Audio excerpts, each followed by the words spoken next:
अस्सलाम वालेकुम ग्रेड 6। कैसे हैं आप सब? तो मैं हूं आपकी मैथ्स की टीचर सबा और हम आपकी बुक का अब चैप्टर नंबर 16 डिस्कस कर रहे हैं जो कि है इंफॉर्मेशन हैंडलिंग के बारे में। उस चैप्टर में आज हमने जो हमारी एक्सरसाइज नंबर 16 है उसके आखिरी कुछ क्वेश्चंस को सॉल्व करना है। पहले 4 क्वेश्चंस को हम पहले देख चुके हैं, तो आज इससे ऑनवर्ड्स क्वेश्चन को देखते हैं। Let's go. So now we have to look at the remaining questions for exercise 16. अगर हम सबसे पहले देखें तो हमारा 5th सवाल जो है वो है represent this data by a pictograph. Data आपको पता है क्या होता है, they've given you some information, आपने उसको पिक्टोग्राफ की सूरत में रिप्रेजेंट करना है। अगर आपको याद हो तो पिक्टोग्राफ क्या होता है, एक ऐसा ग्राफ जिसमें आप तस्वीरों की सूरत में दिखाते हो कि कितनी न्यूमेरिकल वैल्यू है किसी चीज की।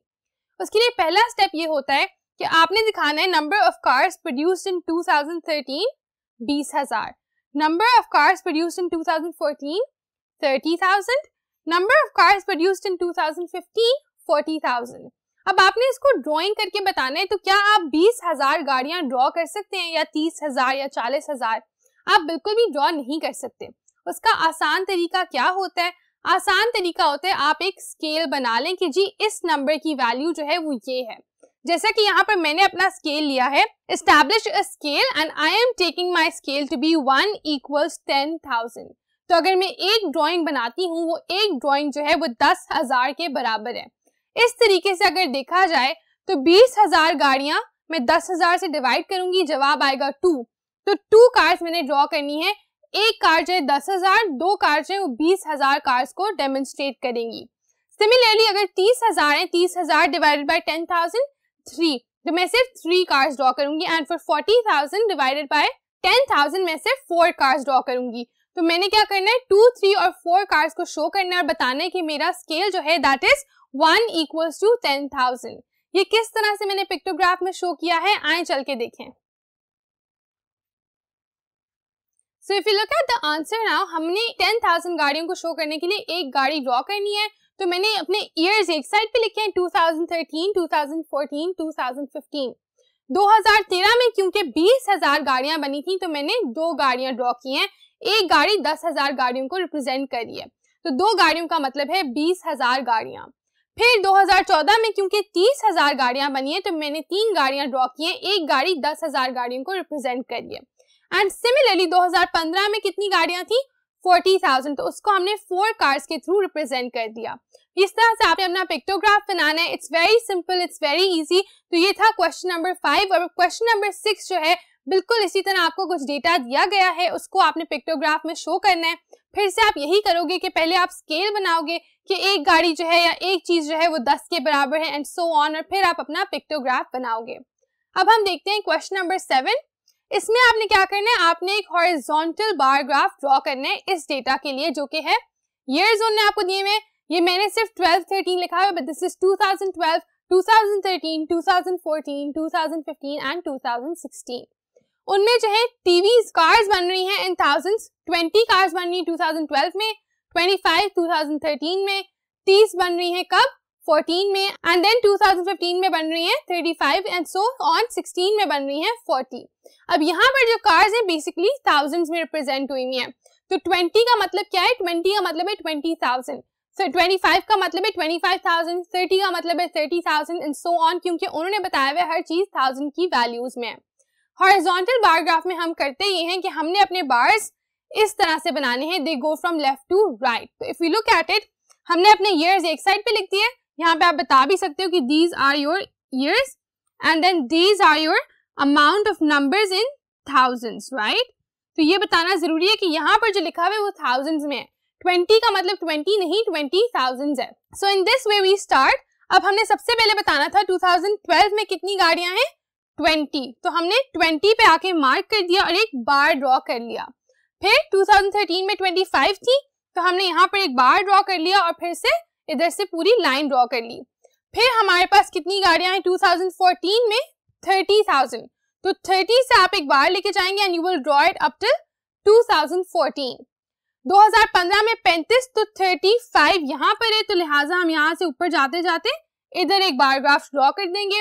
और फिर 2016 में 40 है, तो 40 के साथ आप देख सकते हो अलाइंड है ये वाली लाइन। तो ये वाली बार ग्राफ जो है वो 40,000 कार्स को, या आपको टीवीज दिए गए हैं तो उनको रिप्रेजेंट करिए। इस तरीके से आपने अपना हॉरिजॉन्टल बार ग्राफ जो है उसको ड्रॉ कर लिया and that was very very simple. अब हम देखेंगे क्वेश्चन नंबर 8 को। उसमें आपने इसी तरह का एक ग्राफ ड्रॉ करना है लेकिन वो वर्टिकल होगा। तो आइए देखें वो किस तरह से डिफरेंट है। अब यहाँ पर एनुअल बजट जो है वो एलोकेट करना है, उसको शो करना है but in a vertical bar graph. तो अगर आप देखें प्राइमरी एजुकेशन पे 80 इन मिलियंस, यहाँ पर उन्होंने कहा हुआ था सब कुछ इन मिलियंस है, तो 80 मिलियन। सेकेंडरी एजुकेशन होती है जो आपकी प्राइमरी लेवल के बाद वाली सारी एजुकेशन है, मैट्रिक, ओ लेवल्स जिसको हम कह सकते हैं, 60 मिलियन उस पे खर्चा आ गया। यूनिवर्सिटी एजुकेशन ऑब्वियसली जो आपका बैचलर्स होता है, मास्टर्स होता है, all of that is 55 million. Teachers की ट्रेनिंग पे 25 मिलियन और अदर्स जो आपके एक्सपेंसेस हैं उसके अलावा उन पे 30 मिलियन खर्चा आ रहा है। इस सब को आपने शो किस तरह करना है, एक वर्टिकल बार ग्राफ में। फॉर दैट अब इस तरह से अपना जो ग्राफ है उसको ड्रॉ करेंगे। ग्राफ की एक साइड पे आपने क्या लिख दिया, प्राइस या कॉस्ट इन मिलियंस, और फिर एक साइड पे आपने लिख दिया कि कौन सी चीज, राइट, आइटम्स जिसपे एक्सपेंडिचर हो रहा है। उस हिसाब से अगर हम चले, सबसे पहले हमने एक बात की है प्राइमरी एजुकेशन की। प्राइमरी एजुकेशन अब आप देख सकते हो जो आपका वाई एक्सिस है ग्राफ का, 10-10 के गैप से हमने सारे नंबर्स, क्योंकि हमें 80 मिलियन तक जाना था तो हमने 80 तक 10, 10, 0, 10, 20, 30, 40, 50, 60 एंड 70, 80 ड्रॉ किया हुआ है। और यहाँ पर हमने 5 डिफरेंट जो सेक्शंस हैं उनको बनाया है, क्योंकि इस साइड पर हमारी 5 चीजें आएंगी, primary, secondary, university, teachers and others. तो इस तरह से जब हमने वो सब कुछ लिख दिया है, अब हमने एलोकेट करते जाना है वैल्यूज के साथ। फॉर दैट मैटर करना क्या है, सिंपली प्राइमरी एजुकेशन है उस पर 80 मिलियन खर्चा आया है, तो 80 तक आप इस बार ग्राफ को ले जाओगे इस तरह से।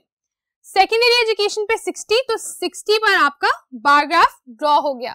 फिर आपकी जो यूनिवर्सिटी एजुकेशन है वो 55 है, तो 50 और 60 के दरमियान वाली जगह आपने ढूंढनी है और उसके साथ जाके बार ग्राफ बनाना है, क्योंकि 55 है ना 50 है ना 60 है, तो उसके सेंटर से आप स्टार्ट करोगे, that should be 55।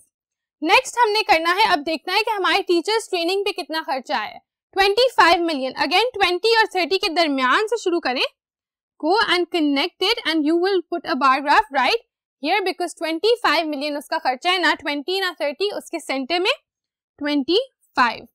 Lastly others in millions में आपने देखना है कि 30 मिलियन है, तो 30 कहाँ पर है, इट्स राइट हियर। तो आप 30 के साथ उसको एलोकेट करोगे और यहाँ पर जाकर आपका बार ग्राफ कुछ इस तरह से दिखेगा। तो ये बिल्कुल भी मुश्किल नहीं होता, बल्कि मेरे लिए पर्सनली जो ग्राफ्स हैं वो सबसे फन, सबसे इजी कॉन्सेप्ट है मैथ का। आपने सिर्फ इंफॉर्मेशन को रिप्रेजेंट करना है और वो आपने देखा है कि आप किन किन तरीकों से कर सकते हो। तो इस लेक्चर के साथ हमारी अब अंडरस्टैंडिंग बेहतर हो गई है पिक्टोग्राफ्स की, हॉरिजॉन्टल ग्राफ्स की और वर्टिकल बार ग्राफ्स की। And with that I will now be taking my leave. यहाँ पर हमारी एक्सरसाइज 16 खत्म होती है। नेक्स्ट क्लास में हम इसके मल्टीपल चॉइस क्वेश्चन को डिस्कस करके आपके इस चैप्टर को भी रैप अप कर देंगे। So I will see you in that lecture now. Take care, अल्लाह हाफिज।